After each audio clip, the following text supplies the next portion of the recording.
kelas 8 Sekolah Kristen Karunia. Hari ini aku akan menjelaskan apa sih yang terjadi pada masa penjajahan Jepang.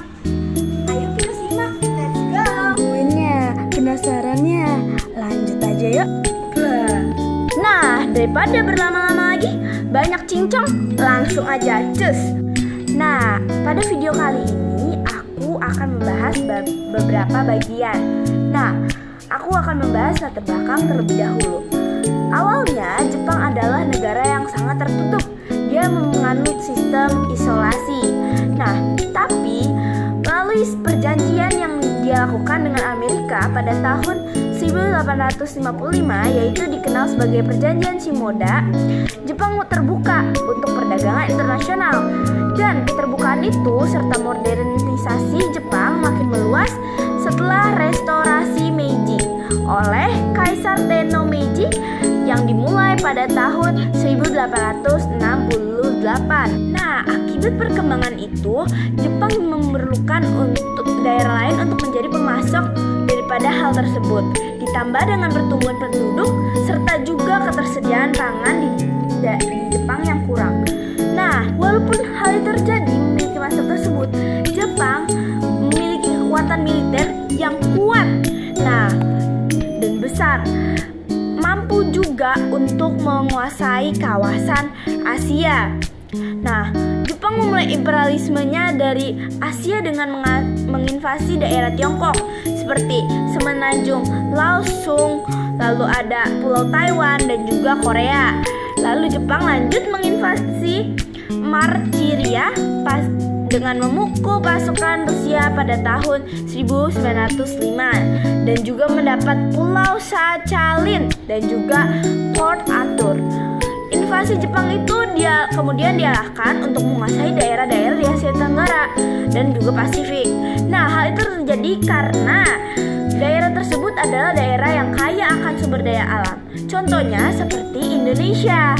Nah, yang kedua, ada usaha apa aja yang dilakukan dari Jepang untuk mendapat simpati daripada orang-orang pribumi.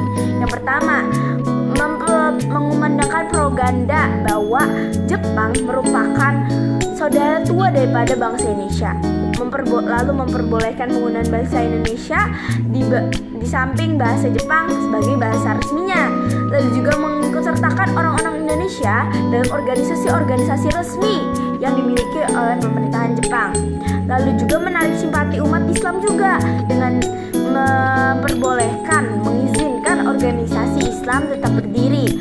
Lalu juga memperbolehkan bendera merah putih dikibarkan di samping bendera Jepang. Lalu juga mengizinkan lagu Indonesia Raya untuk dinyanyikan di samping dengan lagu kebangsaan Jepang, yaitu Kimi Gayo.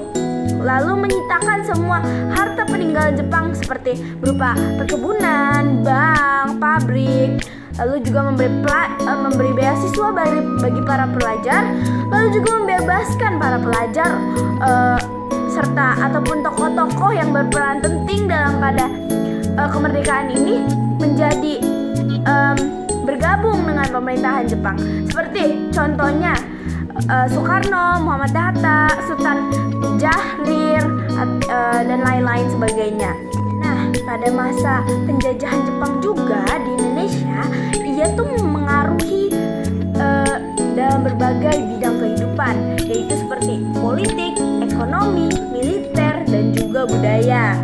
Nah, lalu juga perjuangan masyarakat Indonesia pastinya ada dong terhadap Jepang akibat penjajahannya atau sistemnya yang ditolak daripada orang pribumi, yaitu dengan melalui kerjasama kooperatif dan non-kooperatif dan juga pemberontakan. Oh ya, aku punya fun fact. Jadi, pada zaman dulu tuh, rumah-rumah dekat pangkalan Jepang itu mereka menggali sumur sedalam 4-5 meter. Nah, hal itu untuk bersembunyi daripada Jepang. Kenapa mereka sembunyi? Karena jika mereka terlihat oleh Jepang atau tertangkap oleh Jepang, mereka akan seperti anak-anak, mereka akan dijadikan pembantu. Jika dia berbadan besar, dia akan menjadi penambang. Jika wanita, dia akan menjadi PSK atau pekerja seks komersial, yaitu seperti penghibur.